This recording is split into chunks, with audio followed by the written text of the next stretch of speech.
O que um produtor de erva mate, um herdeiro de um erval e um investidor têm em comum quando o assunto é cultivo e manejo de erva mate? Todos querem ganhar o máximo que conseguir, com o menor esforço, tempo e investimento possível. Para quem ainda não me conhece, eu sou o Tom Lugarini, produtor, fundador do Datamate, queimador de carijo, e nesse vídeo eu vou te falar por que você precisa mudar o jeito com a erva mate, o jeito de lidar com a erva mate. Veja se você se identifica com isso. Primeiro, a gente percebe que a erva mate pode ser um bom negócio. Daí a gente faz umas contas, vê que pode ser bom mesmo e decide investir porque acha que já conhece o suficiente da lida. Vai ter essa sorte. Só que depois que você começa a lidar com a tal da erva mate, você conversa com um, pergunta para outro e começa a perceber que alguma coisa está errada com o teu erval. Daí você primeiro põe a culpa nas mudas, duvida do cara do viveiro. Depois pega o palpite dos 200 vizinhos que lidam com isso a vida inteira e segue dicas que vão desde erva mate não gosta de calcário até aquela famosa Roundup não mata erva, só amarela. Depois, a culpa é da máfia da indústria que não sobe o preço e por aí vai. Até que chega uma hora que você fala, não é possível. Eu devo ser o cara mais azarado do mundo, eu tenho que lidar com outra coisa mesmo. Se você já passou por isso, segura aí que eu vou te falar algumas verdades que dificilmente você vai ouvir fora daqui. O pessoal pensa que vai lá dar uma roçada e planta lá e depois só vai colher. Não é nada disso, só vai dar só prejuízo se for isso aí, sabe? É um negócio bem profissional. Se quiser ter lucro, efetividade, investir lá, que não é barato para plantar um erval hoje. Direto o pessoal fala, qual adubo que você põe? Não, a gente não põe qual adubo. A gente faz uma análise de solo, né? E daí com a análise de cada lote e o peso de cada lote que produziu, entrega para o agrônomo e ele daí faz a recomendação da adubação para cada lote, diferente, sabe? Eu tenho quanto que eu gasto, tudo ali, tudo diário dos funcionários, tudo ali. Lá a gente procura fazer de um modo assim bem profissional, sabe? Assim, sabe? Gestão, né? Para profissionalizante, vamos dizer assim, né? É anotado tudo, certo? Então eu tenho tudo ali de cada lote quanto gastou. A gente está produzindo ali próximo a 20 toneladas por hectare, né? Ano, né? Certo?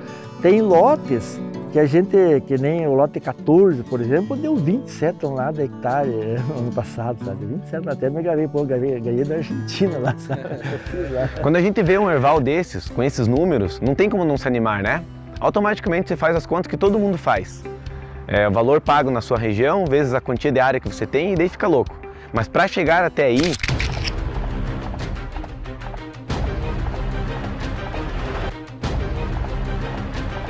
atendendo às necessidades do mercado, sabendo das dificuldades com mão de obra, considerando os valores que oscilam de tempos em tempos, etc, etc, o caminho pode ser muito mais longo e doído do que a gente pensa.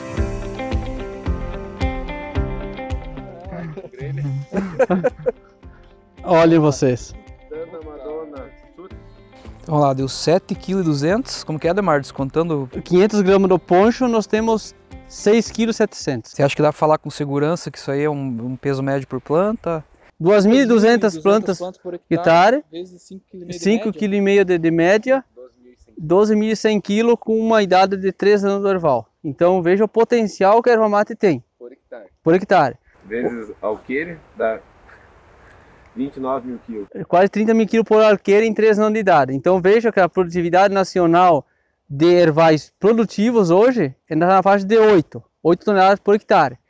E nós aqui, com 3 anos de idade, já chegamos nos 12. Isso seria por safra, se nós considerar pessimista, safra de 24 meses, nós teríamos, com 3 anos, 30 mil quilos cada 2 anos, 15 mil quilos por ano.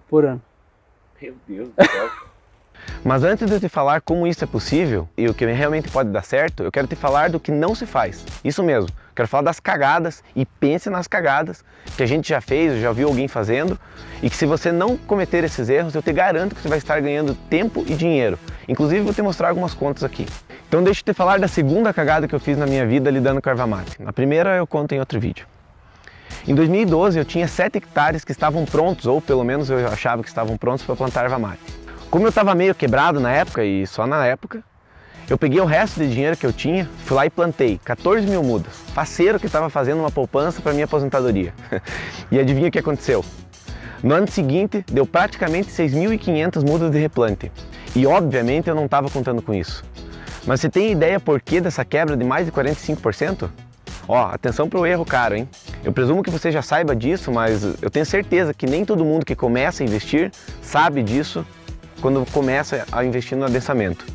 No meu caso, eu quis usar o dinheiro que eu tinha com as mudas e plantio, porque eu queria plantar a maior quantidade possível com aquela verba que eu tinha. E simplesmente não fiz análise e correção de solo, além de plantar sem técnica nenhuma, fora de época, sem proteger as plantas, sem fazer cova como recomendado. Ali foi tudo no picão mesmo. Tudo isso porque eu queria baixar custo. E daí o que adianta gastar na picanha e economizar na farofa, né? Bom, 6.500 mudas, vezes R$1 por muda, valor médio, R$6.500. Tá vendo? Simples assim. Se eu contar o tempo perdido, o custo de mão de obra, o custo das mudas, eu perdi mais de R$10.000 em 7 hectares em apenas um ano. Ai, chega a me dar uma tristeza até quando eu lembro disso daí. Eu me sinto na obrigação de compartilhar o que eu já errei para que você não perca dinheiro e tempo como eu já perdi. Veja que se na época eu tivesse algum sacramento para me ensinar ou para me mostrar na prática o que é certo e o que é errado, talvez eu não estivesse aqui hoje contando tudo isso para você. Mas isso que aconteceu comigo, aconteceu também com vários clientes e amigos nossos, com muitos produtores que o Elidio atendia quando eu era comprador de erva mate. Bom, durante esses 4 anos aí que eu trabalhei numa indústria livarteira, fazendo a compra da matéria-prima e assessoria para os produtores, toda a região produtiva aqui de São Mateus do Sul e alguns locais de Santa Catarina e também no Rio Grande, na verdade eu posso elencar 2 principais dúvidas. Uma era como plantar e a outra como podar a erva mate. Como plantar, sempre tinha questionamento de muda de tubete ou muda de jacá? Qual o tamanho da cova? Adubo na cova ou no adubo? Qual muda é boa, qual muda é ruim? Qual genética plantar? Então era sempre esse questionamento. Se eu faço a proteção ou não faço proteção das mudas? E para poda também, o que o pessoal sempre questionava era, faço poda de bacheira ou não? Como que eu faço essa poda? Que época do ano? Quais ramos eu tiro na poda produtiva? Então, juntando esses 2 fatores aí, correspondiam a mais de 90% dos questionamentos dos produtores aí. Viu só? O típico prejuízo causado por ignorância, no sentido puro da palavra mesmo. Falta de conhecimento, isso que ainda estamos falando só de plantio. O que mais chamou a atenção foi que onde a gente passava, Rio Grande do Sul, Santa Catarina, Paraná, a gente foi para o Paraguai, Argentina como produtores nós fomos, né? As dúvidas eram sempre as mesmas, existia sempre essa dificuldade de saber o que é certo e o que é errado. Porque se tinha muito pouco estudo, se tem ainda muito pouco estudo científico na erva mate, então sempre existiram essas dúvidas. E se eu te contar que quando eu fui consertar essa cagada, eu fui lá e errei de novo. Só que dessa vez daí na nutrição. E ali eu entendi 2 ditados. Primeiro que saco vazio não para em pé, ou seja, plantas têm que ter comida. E o segundo é que diz que a diferença entre o remédio e o veneno é a dose.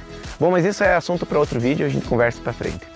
Conclusão, o calo dói igual para todo mundo. Por isso decidimos começar a usar as nossas experiências, dos nossos parceiros e principalmente os nossos erros e acertos para ajudar outros produtores como você a enxergar que a erva mate pode sim ser muito rentável. Mas para isso precisa ser tratada com profissionalismo e cuidado, assim como qualquer outra cultura demanda. O que tem que ficar claro aqui é que o setor está crescendo, tem demanda para mercado interno e exportação, novos produtos e mercados estão se abrindo e não tem mais espaço para amadorismo. Então, se você tem alguma dúvida, lembrou de alguém que já passou por isso, ou ainda você já cometeu algum erro parecido, comenta aqui, entra em contato com a gente, que nós fazemos questão de compartilhar e trocar ideia e para a gente ir se ajudando.